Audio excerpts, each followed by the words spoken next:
Avengers Infinity War. We are finally at my favorite Marvel movie, and it only goes downhill from here. It goes downhill from here. I know people really like some of the next few movies, especially the one with end and game in the title, but I like some parts of that movie, but we'll get to it when I talk about that one.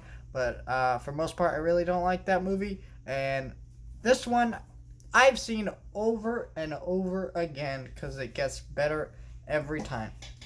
Now, I still don't think this is a great movie. I don't think any Marvel movie is a great movie, but it is a solid 7 out of 10 good movie. The First of all, Thanos is great. I've never felt like the stories in Marvel movies work out very well because they waste so much time that it's hard to be engaged. Right? The characters never act like they're in danger. They're always so cocky that they're gonna defeat every threat. Well, this movie says, yeah, screw that mentality. That mentality is wrong, and you are gonna lose, and Thanos whoops their butt. That's the whole movie. And you're watching Thanos go through this whole story. We learn about Thanos' character, and some people have argued Thanos isn't a good villain because his motivation doesn't make sense. His motivation isn't supposed to make sense. He's a psychotic maniac. He's not supposed to make sense. He's supposed to make you understand his motivation enough that you could look at him and go, "Oh, I understand where you're coming from, but you're still full of crap and deserve to die." Because he dies twice in the movie that, takes place after this one, right? So, that is what happens, right? So he dies. That's the point. And but it's great to see our characters beaten, afraid, and they're all sitting there not willing to admit it, and watching them slowly have to come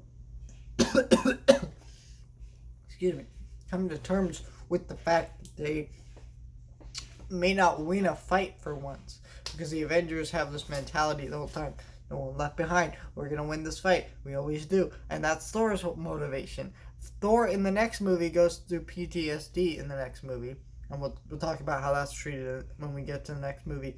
But we see how that affects him, right? And you see how that could happen.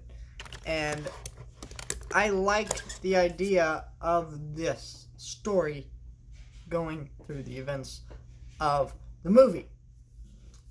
I really like that idea.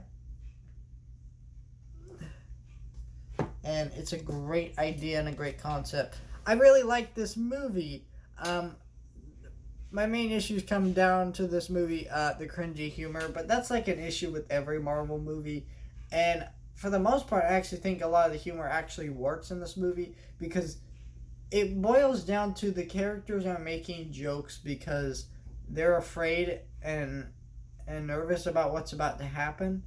And so they're making jokes to distract themselves. Like Thor is distracting himself through making jokes and other things. That is what he is doing in this movie and stuff like that. And I think it's a really great thing. Also, I think Thor's part is a little weak. Like, Peter Dinklage is kind of bad. His performance is kind of bad.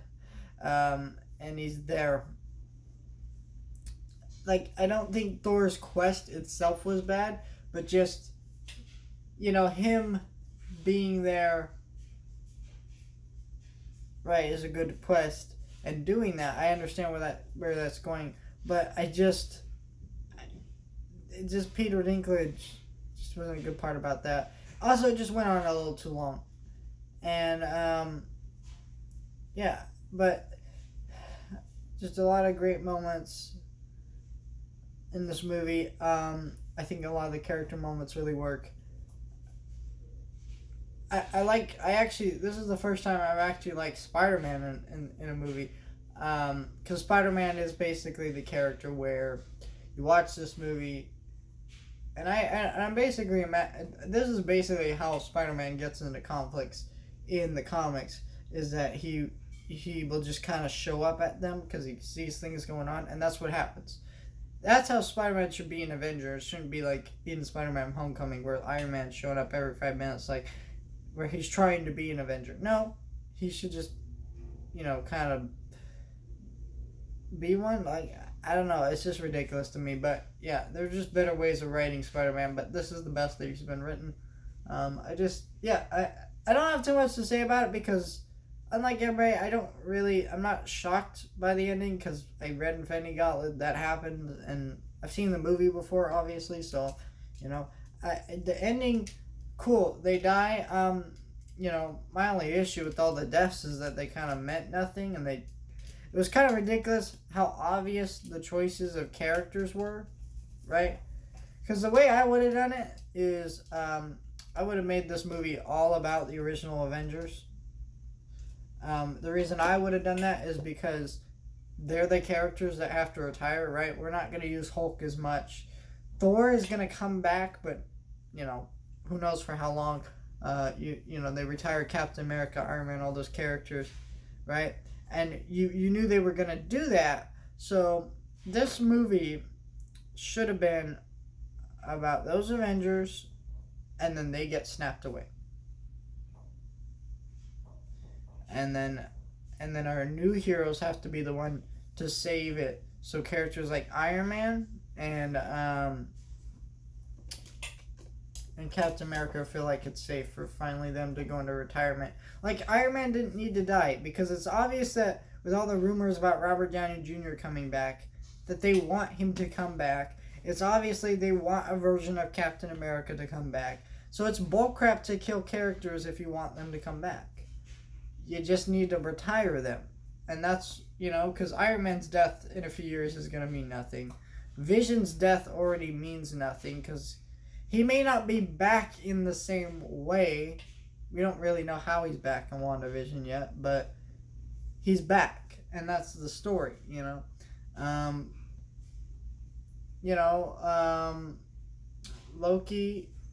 Loki, they wanted him to come back, So they just should have killed characters that they actually wanted to not have around anymore. That's what I would have done. I would have made this movie all about the old characters dying, and then the new characters have to be the ones to save them. I know that would have been hard to do. I had to reverse a lot of writing, and I know some people would be mad about that because, well, you would have missed out on Iron Man's death, but I didn't feel like Iron Man's death completely worked. I think parts of it really worked, but we'll talk about that when it gets to Endgame. But overall, this is one of the best Marvel movies because of the pacing. Doesn't dink around. It has some well-shot sequences. The action's really good, really well choreographed, and some of the effects are a little wonky in it, but for the most part, this movie is a solid 5 out of 10.